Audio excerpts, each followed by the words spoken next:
Today we have another video on our series on Pathfinder Wrath of the Righteous companion builds. We are going to do Camellia for the second time. If you have seen the first, there are no big changes on this build, so you may want to skip this one. There is going to be some more combat showcases than the last, but nothing really new in terms of the build itself.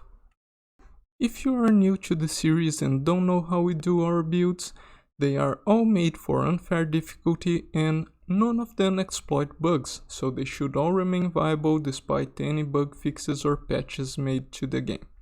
It's also worth mentioning that all my builds are tested from early to late levels. They are not made just for the sake of YouTube videos.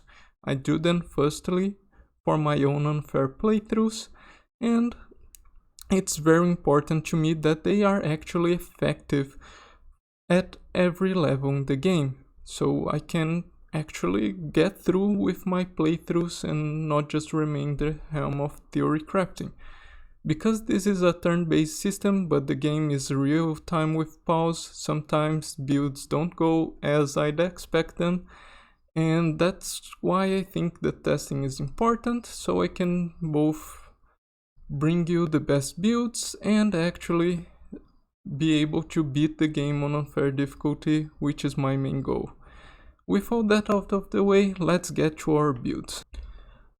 For Camellia, we are going to go for a support build. It does extremely well. It has one of the most important support mechanics for unfair difficulty in my opinion, which is the protective luck hex, and also has the fortune hex, which is a very nice addition. So for Camellia, we are not going to take any levels in the Spirit Hunter. At second level we go for Witch and we go Stigmatize Witch. This way we can still cast spells because we start with a charisma of 14 and we get the hexes, which is what we want the most.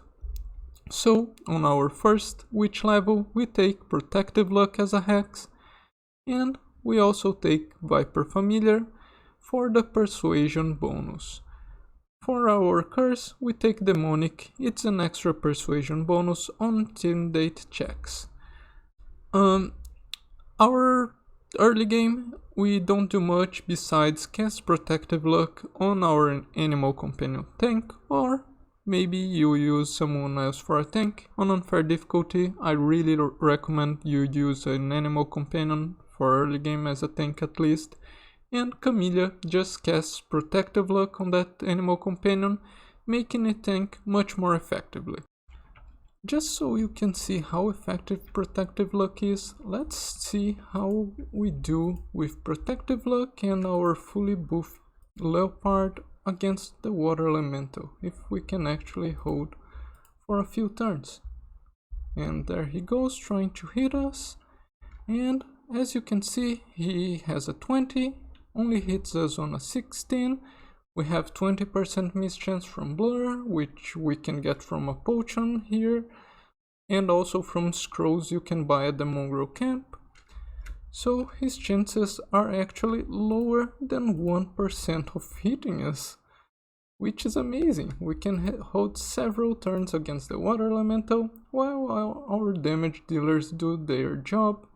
This way we can beat water elemental even on unfair without much of a problem, and that's mostly because of Camellia's protective luck.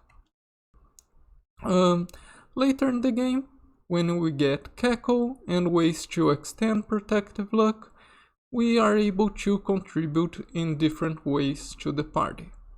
So at second level we keep going Witch, and now we already have Cackle. This way we can extend protective luck with just a move action, and now our action can be spent demoralizing enemies, so they get a -2 bonus to attack, and later making it so that we hit for flat-footed AC with our damage dealers using Shatter Defenses.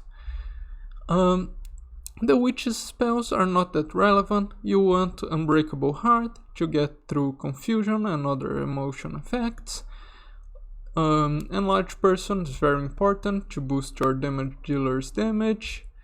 but mostly it's just support spells here. We keep going, Stigmatized Witch. At level 3 we take Weapon Focus Rapier, so that we can Dazzling Display later on. On level 5 we are at level 4 in Stigmatized Witch and we take Fortune. Now we have the full Hex combo. Protective Luck, Fortune and Cackle. So we can cast both of those on our party members and extend them with Cackle. You can even do it out of combat, so you have at least a few rounds already set up, so you don't need to spend a lot of time during the fight using the buffs. So basically you just spray buff, but using Protective Luck, Fortune and Cackle in between to extend those durations before you actually enter the fight. Now at level 5 we finally get Dazzling Display. Be careful when using Dazzling Display, remember it's a full round action, so make sure you have enough durations on Protective Luck and Fortune before you use Dazzling Display, because that turn you won't be able to Cackle as a move action. So be mindful of your action economy. Okay, so now with our 3 hexes, there's nothing much we want from Stigmatized Witch. You actually don't even need Fortune that much, it's a very nice damage boost, but you can really do well with just 2 levels of Witch. And you can go for more levels of Cleric this way, but I like Fortune a lot. I was going with a Trickster main character and Fortune combos extremely well with crit fishing builds. But you can just go with 2 levels of Witch without losing much. The most important part, in my opinion, is the survivability Protective Luck brings. Now with Cleric we go Angel Fire Apostle. The reason for that is because we always get channel positive energy this way, because of Camellia's alignment. That wouldn't be possible otherwise, I believe. Though currently we are able to take positive energy with her, I think this is a bug, so we are going to avoid that and go Angel Fire Apostle. This way we don't have to deal with the choice, we always get just channel positive energy. Now she's able to contribute to the party outside of combat as well, giving us some heals when we need, and also some nice Cleric buff spells and immunity spells like Death Ward and Freedom of Movement. Here we are going to take Animal Domain as our primary domain. This way we get an animal companion. It is going to be a few levels behind, but that's not too much of a big deal because it's still a decent tank and a mute shield in the worst case scenarios. There's not many choices on the Cleric levels, so we just go full Clerics, and let's talk about the feats we choose. For feats, we go for Skill Focus Persuasion, then Boon Companion as soon as we get our Animal Companion, so it catches up a little bit in terms of levels. Then we go back for Persuasion feats on Deceitful and Persuasive. We really need all those feats to be able to demoralize enemies on unfair difficulty. Later in the game we can do that with someone casting Frightful Aspect, but before we have access to Frightful Aspect, it's extremely useful having someone able to cast Dazzling Display or just regular Demoralize so we can hit for flat-footed AC. So at level 15 we take Selective Channel. Now we are able to channel positive energy to heal during combats without having to worry about healing enemies. Then we take Meta Magic Heighten. This is just to give us some versatility in which slots we want for our spells. Sometimes some slots have some levels have a lot of good spells and not enough slots. This way we can take spells to a higher slot that doesn't have as many useful spells there. And last we take Extra Channel just so we get a little more healing. Angel Fire Apostle also has some other ways to use positive channels to cast spells, so at later levels we can even cast heal with our positive channels, which is nice. I do think the single target big heal is more useful at later levels than the lower heal on a AoE. So I do think the Angel Fire Apostle as a heal class is a really nice option.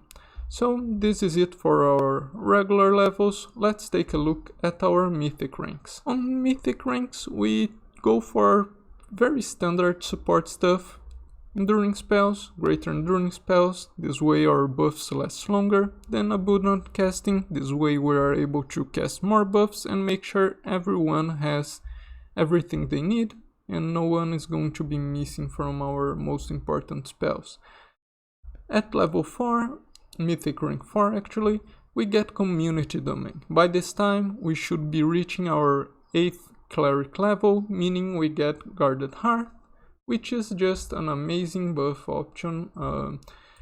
If you don't know what it does, it gives your wisdom modifier as a bonus on saving throws and attack rolls, and it's only once per day, so choose well which fight you want to use that on.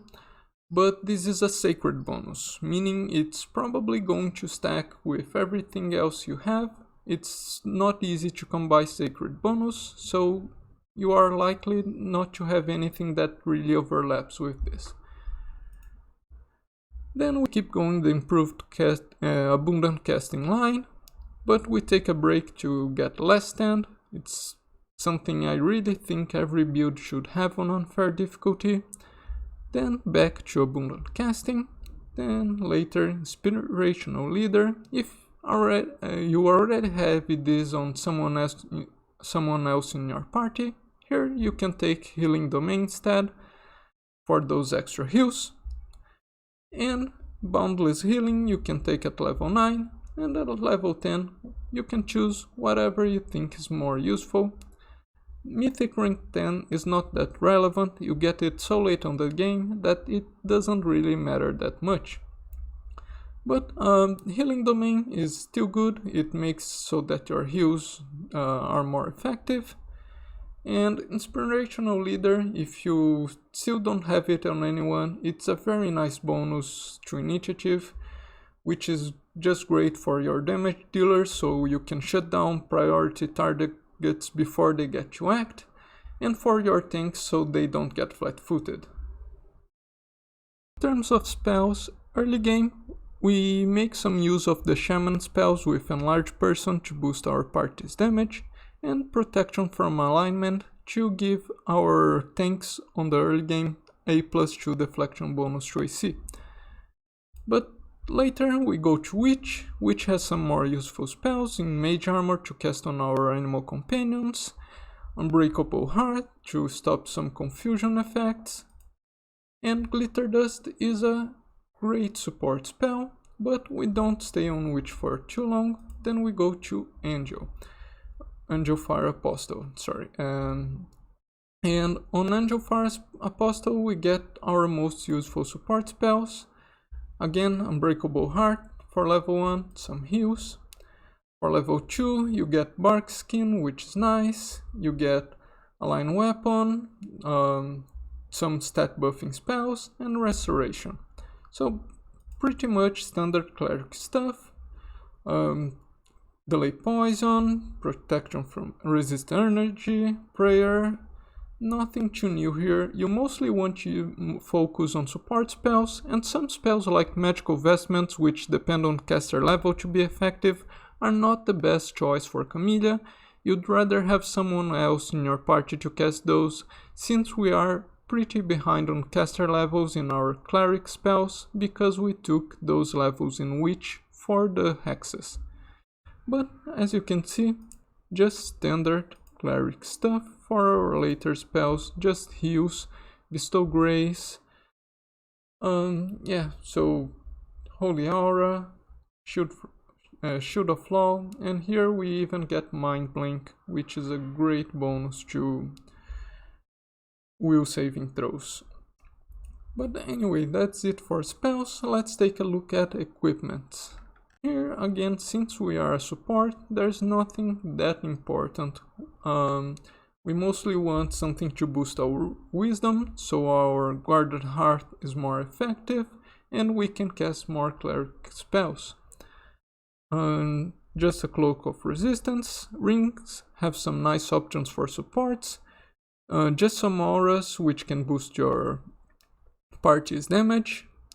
Those are some options. There is also a ring which gives you a free action to turn someone's damage into force, which is great to use on your martial classes companions, making so they can overcome damage immunities like swarms and still contribute to part damage on fights where they wouldn't be able to otherwise. It's important to also always have a rapier, doesn't matter which one, but without a rapier, which is our chosen weapon focus, you won't be able to use Dazzling Display. For gloves, just a competence bonus to persuasion, so we can intimidate better, and also a +2 to charisma, also adds to our persuasion checks. And here we have probably one of the most important items for this build, Signet of House Vespertilio. This can give us a +5 circumstance bonus to intimidate checks.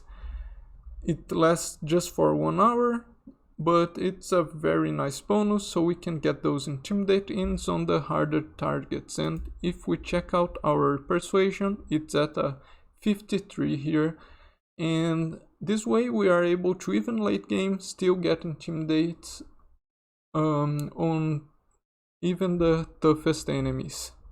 While Camellia herself can't do much in terms of combat, I'm gonna buff Scylla a bit, and this way we'll be able to see how much better she can handle those enemies that I tackled on the end of her build video. So here I'm just gonna set up a few rounds of Protective Luck. Like I said, you can do it out of combat. I'm going to do this just so we can take Camellia out and let Scylla do it alone, but we'll see how much better she handles things with the help of Protective Luck. You could do the same with Fortune and your damage dealers, so just some pre-buffing here. And I think that's enough, just so we can have a good look at how much better we are going to do here. Now let's just make sure, yeah, everyone's on hold, so no one's going to interfere here. And let's go into combat and see just how is enemy mischance going to go. And as you can see, still no hits. And by this time, before the Ranaki got to us, we were already on our last stand on Scylla's video, and the reason for that is Protective Luck. Enemies roll twice and take the worst result. Because they are able to hit us only on a 20. Even now that our transformation ran out, our AC is still high enough so they are only able to hit us on a 20, and their chance of rolling a 20 is 1 in 400 instead of 1 in 20, and that's how we can keep our tanks alive on unfair difficulty. We also have a chance to avoid spells with blink, and this way we can survive for much longer. You just keep Camellia casting. Oh, here we saw a hit. Let's see, did our Protective Luck end already? No, they got 2 20s, so you can see how less likely it is. But this way we survive for much longer, and you can just keep Protective Luck up by right-clicking Cackle, and just keep Camellia close enough to your tanks so she will keep it up for the entire fight.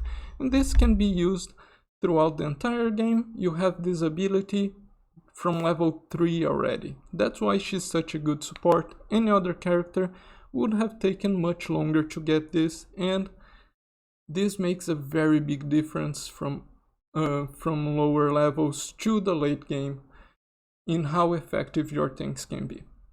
So this is it for Camellia build video. Just very simple support, but with a very important mechanic that in my opinion is almost required for you to do well without too many reloads on unfair difficulty. I hope you liked the video, and until the next one, have a good time.